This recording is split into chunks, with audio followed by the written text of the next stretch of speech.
You're listening to Good Fit, Poor Fit, a podcast that explores the interaction between people, design, and activity.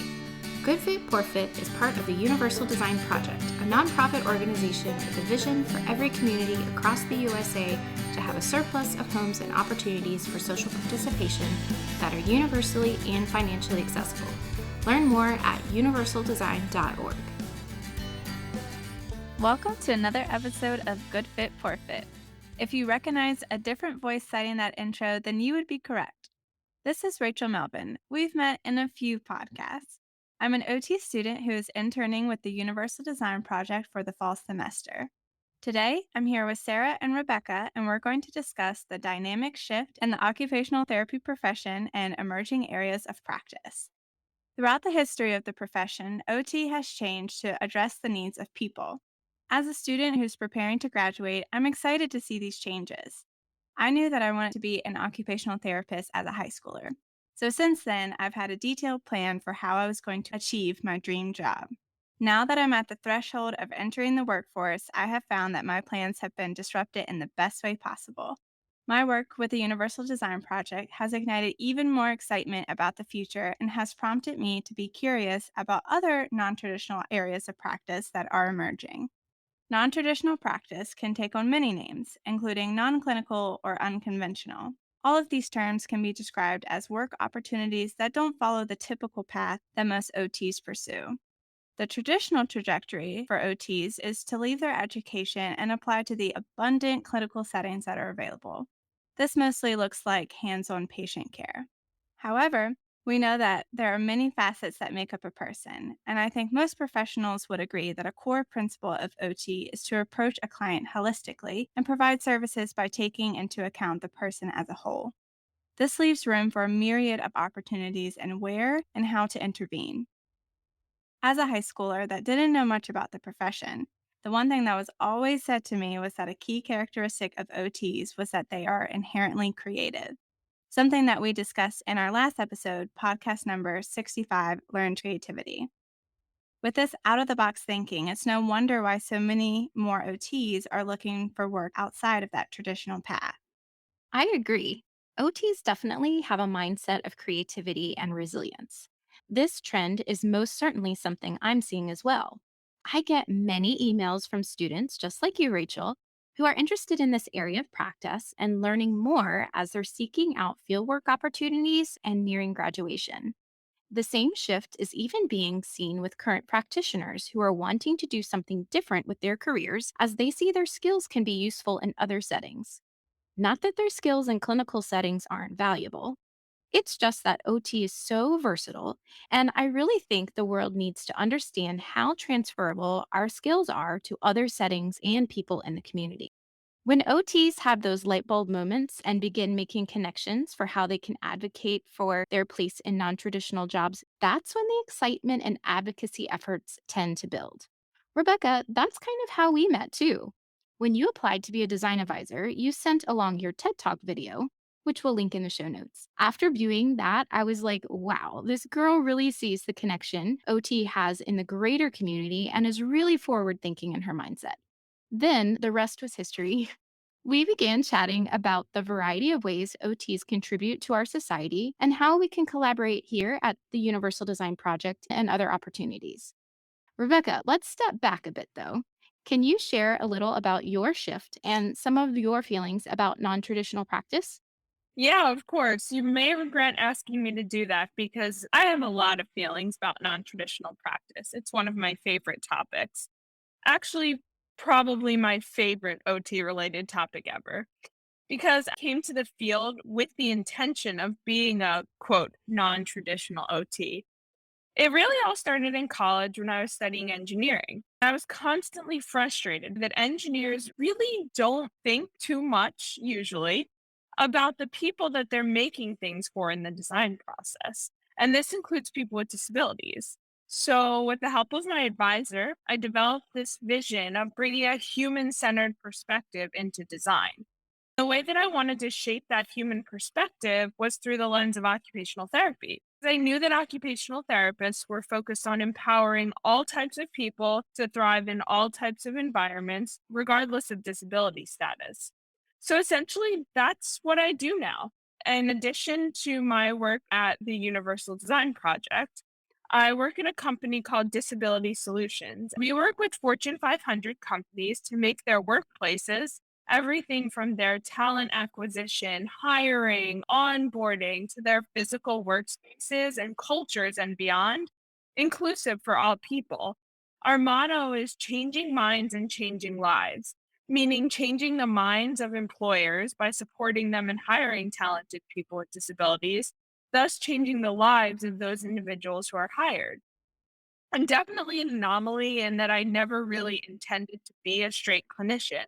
But it's really interesting because from OT school and into today, I'm often meeting OTs who are curious about non traditional practice. The fact is, a lot of the skills that we have as OTs for activity analysis, environmental observation and modification, and things of this nature really make us very agile as OTs. We can use that agility if we're willing to step out of our comfort zones a little bit.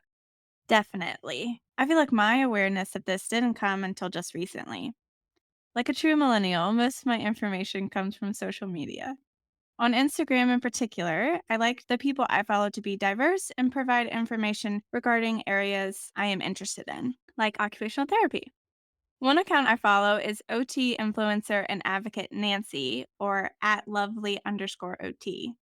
Nancy has used her platform to highlight the unique range of practice settings where occupational therapists can intervene and veer off the path of traditional practice. With a following of 13.9 thousand, she's been able to gather feedback from her audience to share the desires and goals of OTs as it relates to their work. I was able to connect with Nancy and get her opinion on the subject, in which she replied, non traditional roles are paramount to our profession. It provides ample opportunities for us and gets us doing more outside of the box business. Additionally, advocacy is always needed in every place we find ourselves, whether social media, in person, etc. This is how we continue to put OT on the map and let people know that we are here and that our services are needed. Any chance I get to work with my followers is absolutely amazing. I get to help them discover their purpose and find their way in this profession. As our inspiration for this podcast, we admire her advocacy and agree that it is a crucial piece in our role as occupational therapists. You can find Nancy's account linked in our show notes. Go check her out. Yes, Nancy is yet another great demonstration of the shift that we're seeing in the OT world. Just the fact that she has so many folks following her is a testament enough. Now, if you're not steeped in the OT community, you're probably listening and wondering, why is this? And there are a number of reasons. As I mentioned before, OTs leave school with a really adaptable set of skills. And so, even as a clinician, OTs are able to use their skills in a variety of ways and in a variety of settings. I found that a lot of OTs are actually drawn to the field because they know they can make career shifts as they please without much further education. For OTs, it can be tricky to navigate a rehabilitation world in which many people think we do the same thing as physical therapists and may not always see our distinct value. I've heard from a number of peers that this contributed to their decision to pursue non traditional work. Another thing we have to recognize, though, is that this type of non traditional work is being increasingly supported by the OT world. In fact, in the most recent version of the OT practice framework, which is basically the document that explains what OT is and what an OT does to OTs themselves, they've included pieces that address the use of OT skills in non clinical and non traditional settings. Personally, I was thrilled when I saw this because it's validating for those of us breaking out of traditional OT roles and opening the profession itself up to more opportunity to truly define who we are and what we are capable of doing. That's awesome. And I agree. It's nice to know that all paths of the OT profession are being supported. Like most things happening these days, we're moving off the paper and onto the screen. Current and future OTs have created this niche on the internet and are encouraging others to explore non-traditional and or emerging areas of practice. But before we talk about the new age, let's dive into a brief history of the profession first. According to a series titled The Disability History Project done by National Public Radio, The health profession of occupational therapy was conceived in the early 1910s as a result of World War I. During this time, the American Occupational Therapy Association describes that four women were sent to France as neuropsychiatry civilian aides to help World War I soldiers recuperate from shell shock and war neurosis. And five women were sent as reconstruction aides to work with soldiers with physical injuries. Reconstruction aides provided diversions from pain and situation and worked toward recovery of function and specific deficits. In the post war years, wartime injured and disabled veterans needed professional medical help, which led to the federal investment in rehabilitation services. Over the years, rehabilitation has come to mean many things, from relearning the daily tasks of personal care to rethinking the physical environment in which people with disabilities live. As it continues to develop, occupational therapy still keeps its roots in the work where it started in World War I and has been an invaluable resource in helping people become more independent and skilled in their life tasks for now over a century. In my first semester of OT school, I took a Foundations of OT course, which provided me and my classmates with a professional understanding of what OT is and how it came to be. I loved learning the history and the background that you just mentioned, Sarah. These aids, as they were called, helped in a multitude of ways to rehabilitate veterans, from physical to mental health, and probably much more. I think the variety and the help they provided supports the notion that occupational therapists can be valuable in a variety of settings. Occupational therapy is super unique in the way that people don't normally think about their occupations in the way that we do. But when you rephrase it as things you do every day and which you deem meaningful, it opens up the opportunity to really intervene within any sector of someone's life. I think that's super special. It definitely is special, Rachel. And that was one of the things that really shifted my perspective in OT school as well. Another thing that really helped me to craft my vision for non traditional OT practice is the idea of occupational justice. I remember vividly reading about this concept for the very first time. The idea that we all have the right to be active and full participants in all parts of society, whether we're currently disabled or not. Honestly, this was the idea that made me want to be more than just an engineer in the first place. I just couldn't put it quite into words like that. I wanted to design a world in which all people could participate and enjoy every aspect of their community that they wanted to without barriers. And so the idea of occupational justice and enabling justice through occupation and participation has really been revelatory for me. I bring that perspective into my work now at Disability Solutions. I could soapbox about this for as long as you would let me, so I will leave it there with this concept of occupational justice. I love it, and I think all of us appreciate hearing it too. I want to briefly go back to coursework. Depending on the curriculum of the OT program, there are typically courses that focus on particular traditional areas of practice. The American Occupational Therapy Association's Workforce and Salary Survey from 2019 lists 10 primary work settings, including academic, community, early intervention, freestanding outpatient, home health, hospital, long term care or skilled nursing facility, mental health, school, and other. In order to prepare students for entering the workforce, it's easiest for the curriculum to focus on settings that are most common for an occupational therapist. However, I feel like this can create somewhat of a barrier for students and limit their options to traditional areas of practice. If we can work anywhere, why would we only work in the traditional settings already put in place? Personally, my OT path has always included opportunities in traditional settings. However, after learning and experiencing a non traditional setting through the Universal Design Project, I have seen firsthand that there are other options available. I agree. I always saw myself working in a hospital, and somehow I ended up as an OT considering the design of environments. Of course, most OT programs have to adhere to the standards that must be taught via the regulatory bodies and can run into a time crunch to get all of those requirements in, plus extra content. However, additional experiences and awareness of these non traditional areas are important. I was in OT school over a decade ago, and I know I didn't hear about universal design at all. We did have a community based practice course that required us to create programs for the community, but not really to explore non traditional practice. I worked in a rehabilitation setting for 3 years and started to explore non traditional options after attending a continuing education class on home modifications. My personal and professional experiences began to stir some of these passions, but my schooling didn't include information on how to start your own business or link the skills you've learned in school to advocate for a place in another industry. Oddly enough, the tables are turning, and I'm actually going to be teaching that same community based practice course in the spring semester at my alma mater. So, having the opportunity to connect some of those pieces for current students is definitely a possibility.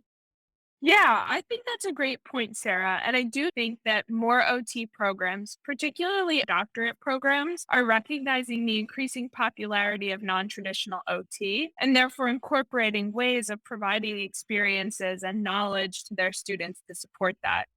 I'm certain that's precisely what you'll be doing next semester. I also know that in my program, we had numerous professors working in non traditional arenas, from working with homeless populations to refugee populations to survivors of sexual assault and gender violence. We got to hear about their experiences and how, even though they weren't necessarily doing occupation based rehabilitation that you'd see in a hospital or an outpatient clinic, they were using things like the COPAM, which is a classic OT assessment, or any number of environmental modifications to support their clients in personal and meaningful ways. Even just hearing about that from professors, how they were using the things we were learning in classes in ways that were different than the way we were reading about them in textbooks, was really eye opening for us as students. I think this is exactly the message that Nancy, whom I mentioned earlier, was trying to convey by posting these public forums with participating OT students and practitioners. Through her efforts, people are sharing that they want to pursue an emerging area of practice. Some of the options that were mentioned were telehealth, pain management, vocational independence, prenatal care, aging in place, lifestyle management, driving rehab, policy hippotherapy, and home and community redesign. These opportunities are really just scratching the surface.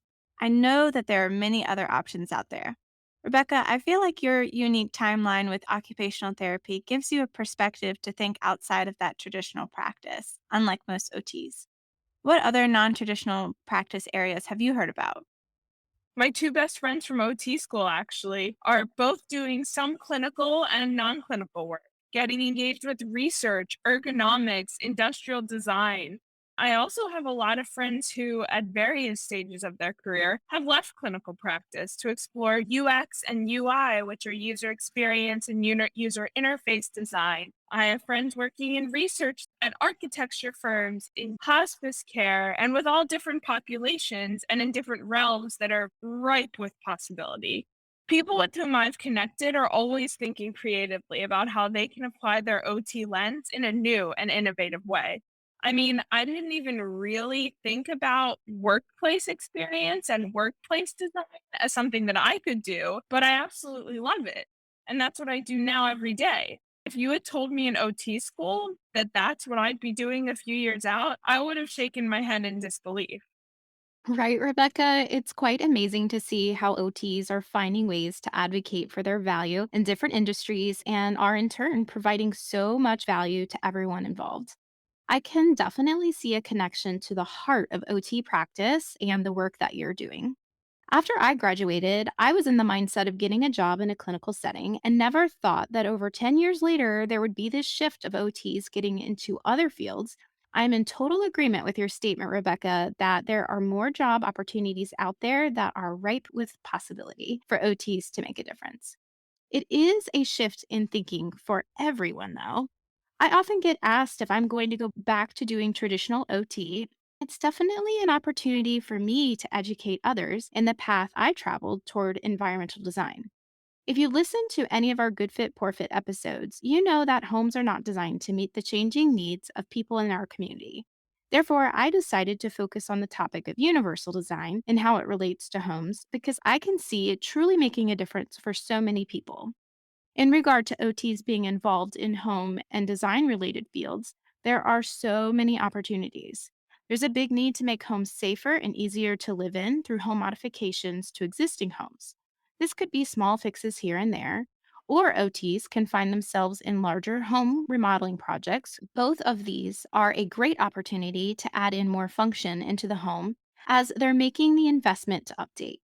Building new with universal design is even better, and getting involved with companies that are doing the design of those is a great place for an OT. I've connected with other OTs who have a background in interior design, architecture, real estate, or product design. You should check out at TechAlPA for that. And also integrated themselves into the concept of UD for learning in educational settings.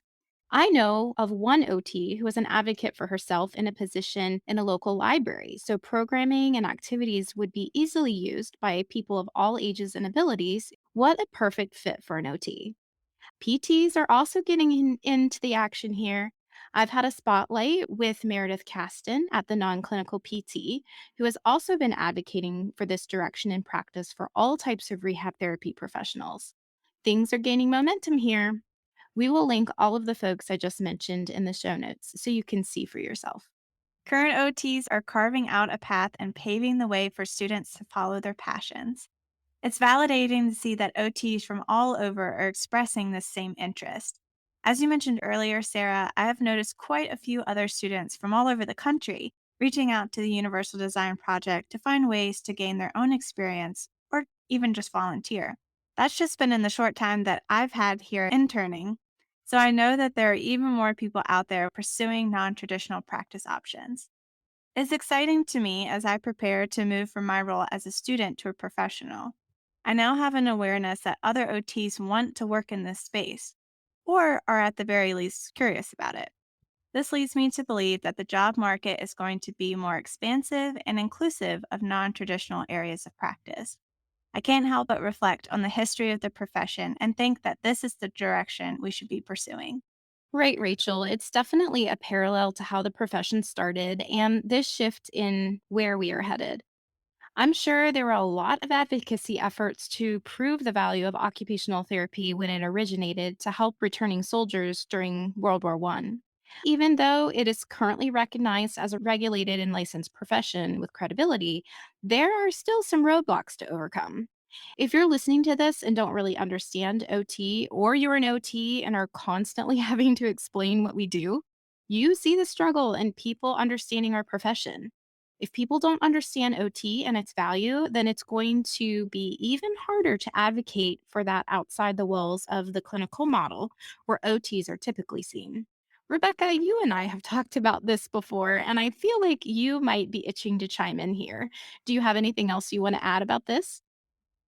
Of course I do, Sarah. You know that. I really couldn't agree more. I think that as more of us start venturing out into non traditional fields, we can best serve our OT community by demonstrating who we are, what we do, and making people understand our value as we provide meaningful contributions in these new spaces. I can't honestly imagine a better way to advocate for our profession than by bringing our unique skill sets to new tables and using it to empower and enact change. It's not easy, definitely not. But in my opinion, it's really what needs to be done for the continued advancement and growth of our profession. Our profession has, as you've learned in listening to this episode, already weathered many changes through the years and it's grown to adapt to the needs of the time.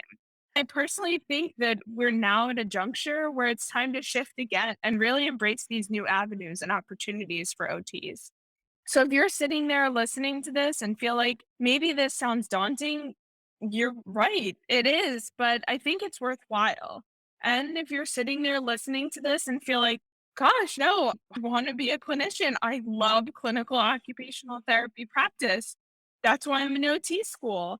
We need you too. The diversity of what we do as OTs is our power and our beauty and our value. As I like to say, it takes all kinds of kinds, and that's reflected in the OT world. Most definitely. And I do agree with you, Rebecca, that it is a little daunting, but also exciting to see this happening. There really isn't a playbook for helping people understand our value in fields that typically haven't heard of OT in the first place. I talked to an OT in Canada just last week about some tips on how to get started in a non traditional practice setting.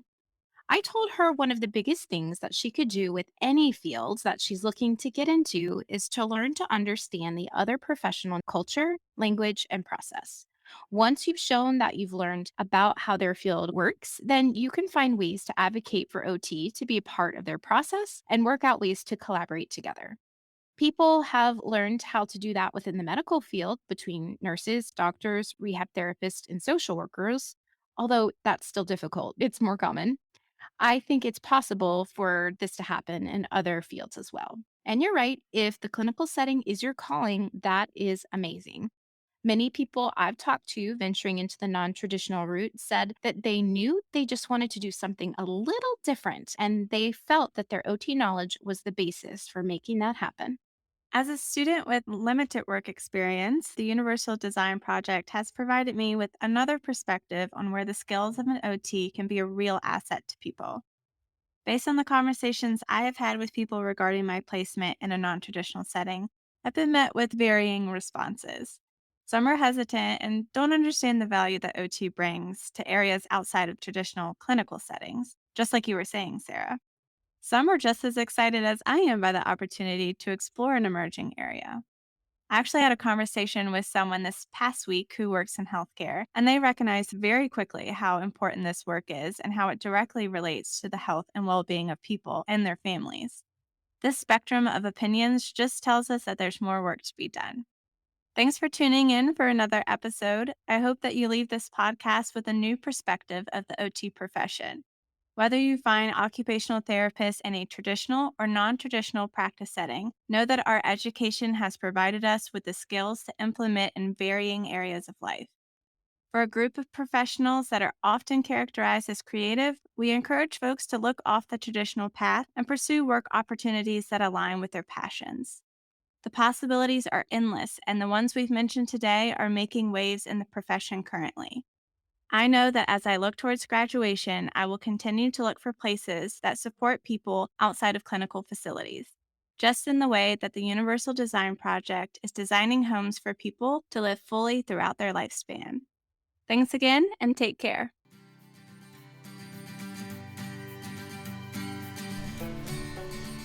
Thanks for listening to Good Fit, Poor Fit. I'm your host, Sarah Pruitt, Program Director and Occupational Therapist at the Universal Design Project. Learn more about our work at universaldesign.org and find more episodes and links to subscribe at goodfitpoorfit.com. If you have questions or topics you'd like to discuss, email us at podcast@universaldesign.org. Thanks for fitting us into your day.